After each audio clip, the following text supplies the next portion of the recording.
He was slimy in his ways. He almost destroyed her. Episode 7. Freedom at Last. The divorce papers were signed quietly, with minimal conversation. Mandy's attorney had been efficient and Michael didn't resist. It was over. Swiftly, finally, mercifully. The divorce was swift. Mandy let Michael keep the van, thinking at least he could manage his own livelihood, a gesture of mercy for a man who had drained her. For a moment, Mandy felt a strange lightness. She drove home in silence, her children laughing in the back seat, unaware of the storm that had just passed. The sun bounced off the windshield, golden and reassuring, as if God himself was saying, "You are free." A few months later, Michael returned the van. It had been in her name, and she had debated whether to accept it. She was a full-time working woman. Managing a van business was not part of her plan. But it sat there in her driveway, gleaming and too large to ignore. She took the keys, thinking she could figure out a solution later. Then the bank called. "You're in arrears on the van," the clerk said. "We're considering repossession." Mandy's heart sank. She had assumed Michael had been making the payments. How could she have trusted him with this when he was not faithful even when they were together? She beat herself up. "How much are we talking about here, the outstanding amount?" Mandy asked. The amount was staggering, far beyond what she could catch up with her salary. Sitting at her kitchen table, hands wrapped around a mug of cold tea, Mandy felt despair gnawing at her, but she also felt clarity. She picked up the phone and scheduled a session with a financial counselor. "Madam," the advisor said kindly, "sometimes the bravest choice is to let go. There's no business plan here and the debt is too high. Let it be repossessed. Protect yourself." Mandy exhaled, tears pricking her eyes. She wasn't losing everything. She was choosing freedom over stress, peace over possessions. She had no choice but to let it go.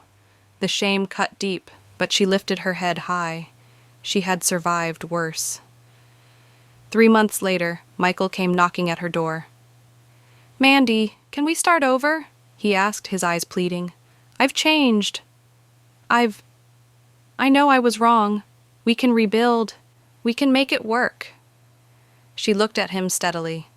The memory of flirty phone calls, shorted payments, broken promises, and the unequal treatment of her children flashed in her mind. She remembered Galatians 5:1.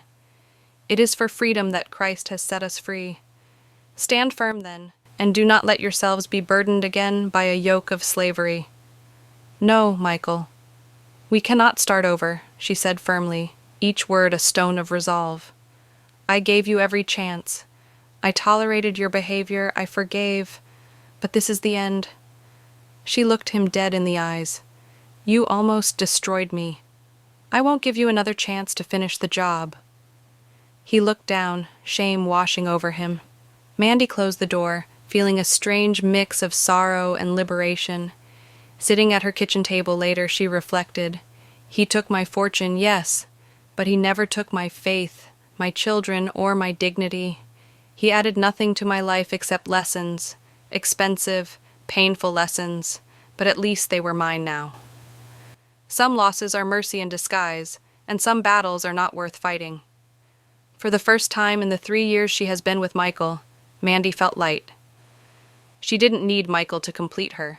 She had survived, and that was enough. Reflection. Point. Galatians 5:1. "It is for freedom that Christ has set us free. Stand firm then, and do not let yourselves be burdened again." Saying no can be the holiest word you ever speak.